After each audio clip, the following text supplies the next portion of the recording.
저 방송국은 크네요. 放送局は大きいですね。そうですか。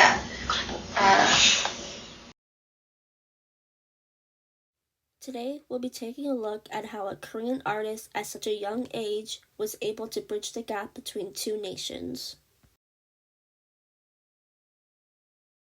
And for a long time, Japan and Korea have not been on good terms.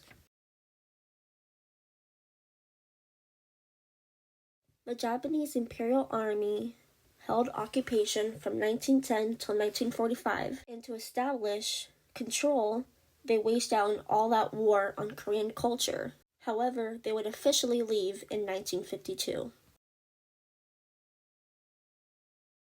During this occupation, it would go on to affect things like the education system. And to this day, it still affects students in how they treat each other and how teachers treat students. During World War II, the Japanese Imperial Army would go on to commit egregious crimes. This didn't just affect Korea, it affected South and Southeast Asia. Young women and girls were forced into comfort stations. They were raped, given botched abortions, beaten and mutilated, and more often than not, murdered. The victims range up to 200,000. Korea, the Philippines, Indonesia, Malaysia, Vietnam, Thailand, and Taiwan. Till this day, Japan has never properly apologized.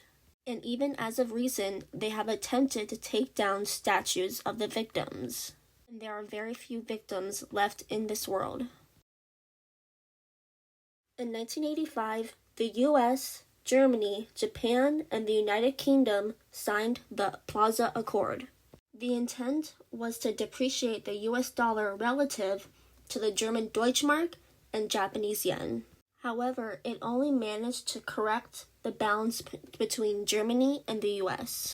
It was then reversed in 1995 after reaching its goal.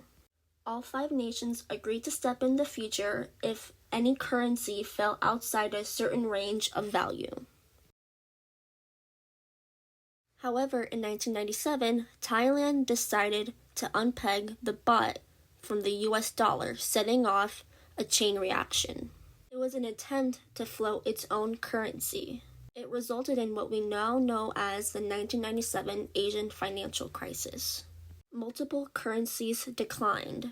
The Indonesian rupiah went down 80%, the Thai baht went down to 50%, the South Korean won nearly 50%.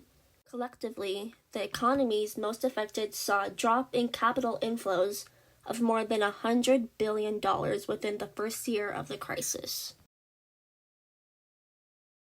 May 21st, 1998, Indonesian President Suharto was forced to step down during the widespread rioting that took place following the crisis. In October of 1998, in order to boost domestic and each other's economies, Kim Dae-jun lifted the 53-year-old ban on Japanese video games, music, films, and much more to further advance South Korean culture. The South Korean economy needed a way to give itself a boost, and the entertainment industry was an easy way to do that. Early K-pop groups like HOT began putting out songs in Mandarin Chinese. Mandarin being the most widespread spoken language made the most sense. But China's music market isn't that big. However, Japan is the second largest music market in the whole world. The only market ahead of it is the United States. But with censorship and tensions just only beginning to loosen, South Korea just couldn't seem to break into the Japanese market.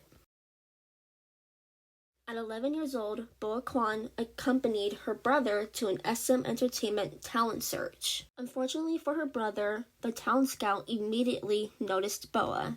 They immediately offered her a contract. Her parents weren't too keen on her leaving school, but her brother convinced them and she signed. She trained for 2 years, took English, voice lessons, dance lessons, and Japanese. They believed her youth, charisma, and talent could potentially do well over there. And in 2000, she would go on to debut with ID Peace Be with moderate success, earning her a top 10. In 2001, after the release of her mini-album, SM Entertainment reached a deal with Japanese record label Avex Trax to launch BoA in the Japanese market. She would go on hiatus in Korea to prepare for Japan. Upon the debut of her Japanese album Listen to My Heart, BoA became the first Korean artist to ever debut upon the Japanese Oricon charts, selling over 1 million copies. Her follow-up Japanese album Valenti will become her best-selling album, with over 1,249,000 copies sold. This would be the groundwork for every other K-pop group's success in Japan. SM Entertainment was on the verge of bankruptcy at the time. She essentially saved her own label, while simultaneously creating the blueprint for success in the foreign market. If it wasn't for her, K-pop might not have broken into the Japanese market.